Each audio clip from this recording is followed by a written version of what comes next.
The current state of immigration in the United Kingdom is a bit crazy, right? This is an issue that has really become apparent amongst pretty much everyone and anyone. And you can't really argue against the fact that it is definitely the top issue amongst British people. It's by far the top issue. From every polling site you will look at, you will find that immigration is the top issue, from YouGov to Ipsos. It doesn't matter, right? Not even the economy is a bigger priority to British people. Now, we can discuss why this is happening and whether it actually is the top issue. And I would actually argue that it probably is. However, I believe and I think and I feel we should be able to have a conversation about immigration without manufacturing, without fabricating, without lying about statistics, right? Seems quite reasonable, quite fair.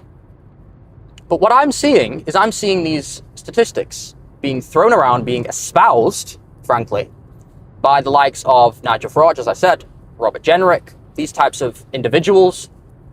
And what they're saying is they're saying that we've got 40 to 47% of immigrants are more likely to be committed of sexual assault, right? That's the one they're throwing around a lot. And then there's another one. They're saying that whether you're an Afghan or an Eritrean male, you're 22 times more likely to be committed of rape in London, okay? Now, at face value, these sound despicable, and you can see why people would be against, obviously, some of these people coming into our country and being let into our country. That is, again, it's reasonable, right? Had these statistics been, of course, real. I'm sorry to say, but they're not, right? They are absolutely baseless. They have no merit whatsoever. If anything, all they have is bias, and I'll tell you why. So, it just so happens to be that both of these statistics are coming from the exact same source, right? Both of these statistics that I am seeing be thrown around are from the same source. What is this source? The source is a think tank, a conservative, right-leaning think tank called the Center for Migration Control, the CMC, right? Okay, that's fine. That's no worries. As long as it's reputable and verifiable and reliable and valid data, then there should be no problem. So what do, right? And I don't think enough British really do this, is we don't really do our due diligence. We just look at statistics and such at face value, and if they fit our narrative, we spew them, right? To our friends, to our family, to our colleagues. That's a problem in and of itself. So what I decided to do is I decided to do my due diligence, have a look at this data, and I went on the Center for Migration Control's website, and I saw that these statistics are, well, one of them wasn't even on the website anymore, okay? One of them wasn't even on the website anymore, but the one that was, right, had a PDF attached, and it was a Freedom of Information request that they got from the police, okay? So I clicked on it. I clicked up the Freedom of Information request, and I found that there was a massive piece of data collection that was deleted, that was taken off, right? So I'm thinking to myself, what's going on here, right? This already looks pretty dodgy, right? But I'm like, you know what? Let's just stay neutral. Let's stay objective, right? I look at the population numbers that they used for the Afghan population, right? And what they did was they had deflated, right?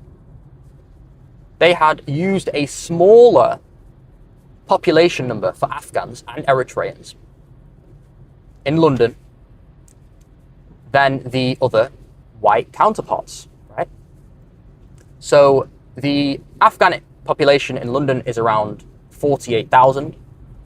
It said 12,000 on the report, right? So that's a 4 times deduction, right? So we all know where this is going. If you deduce number, population number, it will look like a bigger times more likely figure than it actually is. So I used the correct population sample, which is again 48,000. I compare that to the amount of rapes and sexual assault cases.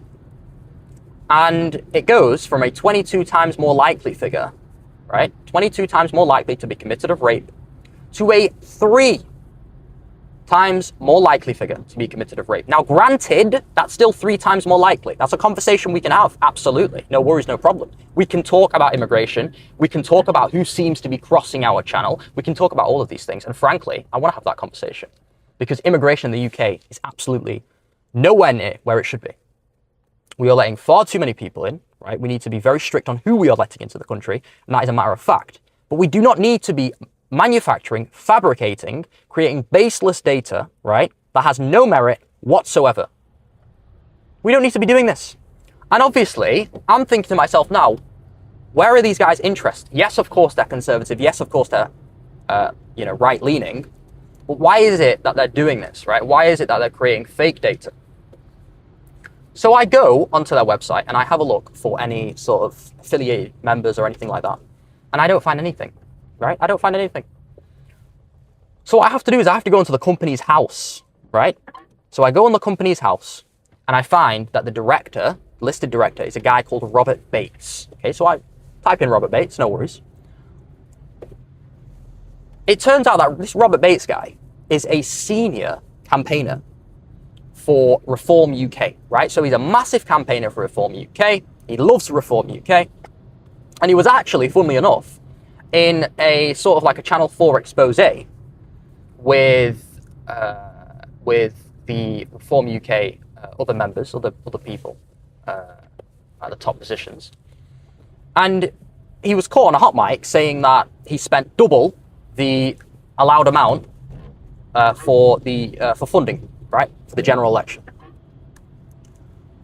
And then later, obviously, he found out that he got caught, and he said, "Oh, I was actually just joking." Oh yeah, sure you were, mate. You know what I mean? Like, oh, you're joking.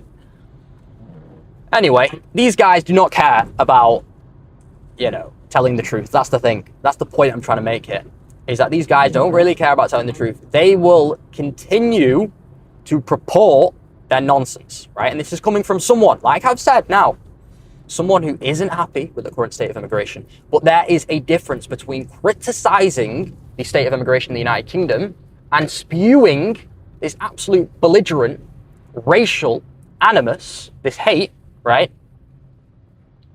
of anyone that looks a little different to you do, right? Anyone that looks a little different, anyone who has a slightly different, darker skin tone, complexion to you, they're immediately,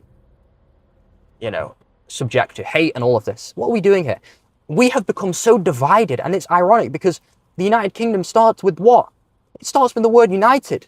We've become the divided kingdom, right? And we've become divided at what? At the behest of this immigration problem. We're picking fights with one another when what we should be doing is looking up, seeing who actually are, allowing this to happen. It isn't me, right? Or it isn't any of the native Muslims that live here who are allowing all these people into the country. And you can ask a lot of them, they will be against it. They will say, a lot of these people are illegal, right? And we're not for that. We are for legal immigration. And even that is a conversation that can be had. But what's different is having these types of conversations, being reasonable, being fair, right? Being objective. And then this absolute hate, belligerent hate, some of the stuff I'm seeing, right? These are not comparable. These are not analogous, right?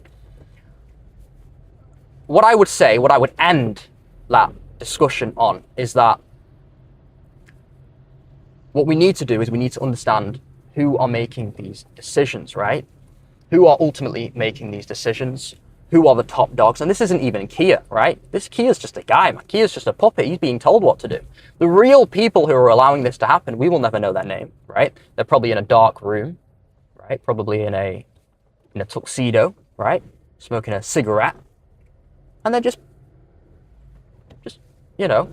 telling people what to do. Making orders and such. So, do your due diligence, guys. Whenever you're citing data, make sure it's valid, make sure it's actually correct. Okay?